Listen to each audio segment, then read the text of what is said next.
আজ একটা রেসিপি দেখাচ্ছি। এই দেখো, এটা তো সবাই চেনো, এটা হচ্ছে পুঁই মেটুরি।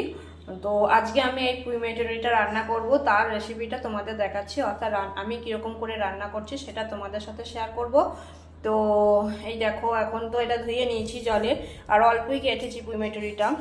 তো কারণ এটা দিয়ে তো ভাত খাওয়া যায় না, এটা একটু খেতে বেশ ভালো লাগে, মুখরোচক করতে হয়, ভালো লাগে খেতে।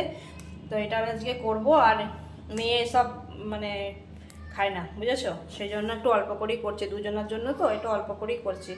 তো এটা একটু যেহেতু শক্ত জাতীয় জিনিস, তার জন্য আমি একটু সামান্য জলে এটাতে একটু নুন মিশিয়ে, জলটা তো নিয়েছি আর দেখো নুন মিশিয়ে নিচ্ছি, যে একটু আমি একে সিদ্ধ করে নেবো, মানে একবার ভাপটা তুলে নেবো যাতে নরম হয়ে যায়।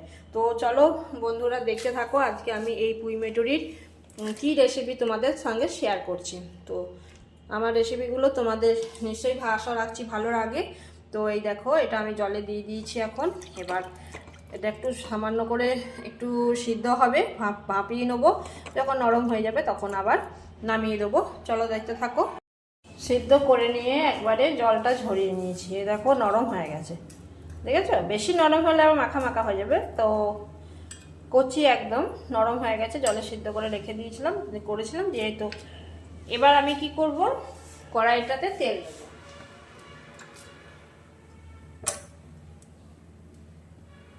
বেশি তেল দেয়, তেল দেবো। তেলটা যখন চলে আসবে আর তখন আমি ওইটা দিয়ে দেবো পুঁই মেটুরিটা। তার আগে আমি তোমাদের দেখিয়ে দিই আর একটা জিনিস। এই দেখো, একটা পেস্ট করে নিয়েছি। এটা কিসের পেস্ট আছে বলো তো? সর্ষে আছে, পোস্ত আছে, কাঁচা লঙ্কা আছে, টমেটো আছে, আর একটা শুকনো লঙ্কা দিয়েছি। যেহেতু আমি একটু ঝাল পছন্দ করি, বিশেষ করে এই যে এইসব জাতীয় জিনিসগুলোতে না একটু ঝাল ঝাল খেতে খুবই ভালো লাগে। তো তার জন্য আমি দেখো, বুঝতেই পারছো, কালারটা দেখে বুঝতে পারছো একটু লঙ্কাটা ভালোই দিয়েছে, টমেটো দিয়েছি বলে কালারটা আরও বেশি লাল কালারের হয়ে গেছে। তো ততক্ষণ এই দেখো আমার তেলটা এসে গেছে। তো আমি এবার এইগুলোকে দিয়ে দিই, পুঁই মেটুরিটাকে দিয়ে দিচ্ছি।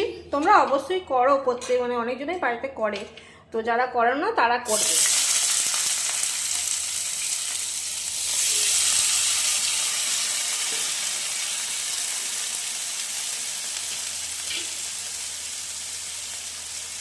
সামান্য নুন দিয়ে দেবো, নুন দিয়েছিলাম যখন সিদ্ধ করেছিলাম, তখন নুন দিয়েছিলাম, সেই জন্য আমি একটু হালকা করে মানে অল্প করে নুন দিচ্ছি। আর দেখবে নুনটা বেশি হয়ে গেলে খেতে পারা যায় না, কম হলে তবুও একটু নুনটা দিয়ে খাওয়া যেতে পারে।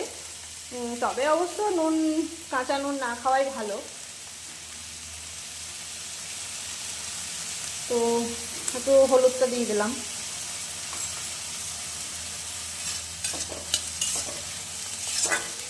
আমার রেসিপিগুলো সবই ঘরোয়া পদ্ধতি, হাই ফাই কিচ্ছু নেই যে কেউ করতে পারবে না বা কারোর বাড়িতে থাকবে না বা কিছু কি করে করব, কিছু পাইগুলো আমার কাছে নেই, এরকম কেউ বলতে পারবে না। কারণ আমার সম্পূর্ণ একদম সবার ঘরে যে জিনিসগুলো থাকে সেই সামান্য যেরকম সাধারণ সিম্পল রান্না কিন্তু আমার।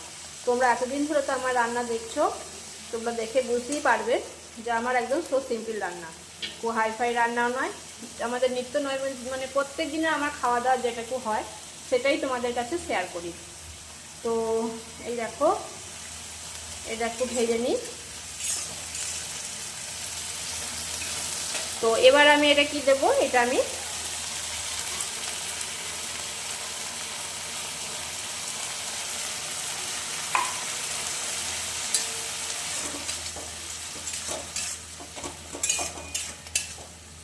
দারুণ খেতে হয়, এটা করে খাবে একদিন, দেখেই বুঝতে পারছো, এখন থেকেই দেখে বুঝতে পারছো কেমন হবে জিনিসটা, ফিনিশিংয়ে কি হবে সেটা বুঝতেই পারছো।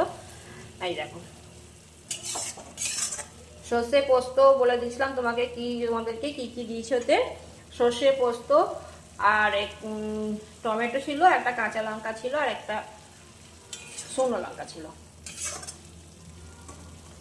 আমার অল্প জিনিস, সেজন্য অল্প লাগলো। তোমাদের যদি অনেক, যেমন পরিমাণটা করবে মেটুরির, মানে পুঁই মেটুরির পরিমাণটা যেমন থাকবে ঠিক সেরকমটাই তোমরা এই মশলাটা বা অর্থাৎ এটা দেবে। আর একটুখানি ভাজা ভাজা করবে।